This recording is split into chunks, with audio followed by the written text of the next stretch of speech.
Brian Kluger. On ACA subsidies, we know you want a 3-year clean extension, but there is another plan out there introduced this morning. Brian Fitzpatrick, Derek Golden, others, bipartisan. It's a 2-year with some eligibility limits.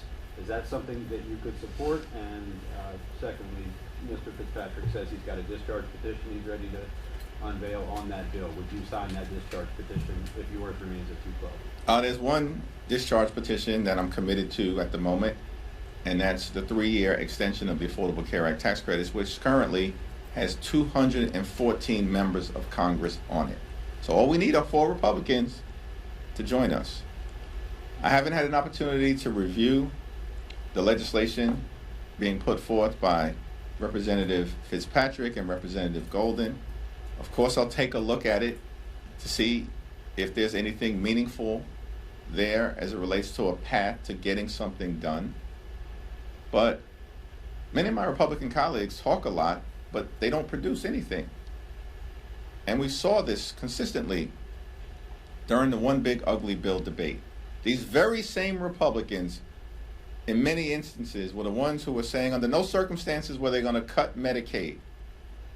And then almost every single one of them, the exception of Representative Fitzpatrick and Representative Massey, every single one of them, other than those 2, voted to enact the largest cut to Medicaid in American history. And in the same bill, they ripped $186 billion away from SNAP. These people literally stole food from the mouths of hungry children, seniors, and veterans, and all of this was done so they can enact massive tax breaks for their billionaire donors. And then they made those permanent. And now here we are, clock is ticking, in December, Affordable Care Act tax credits expire on the 31st, at the end of the month, and bills are still being introduced now?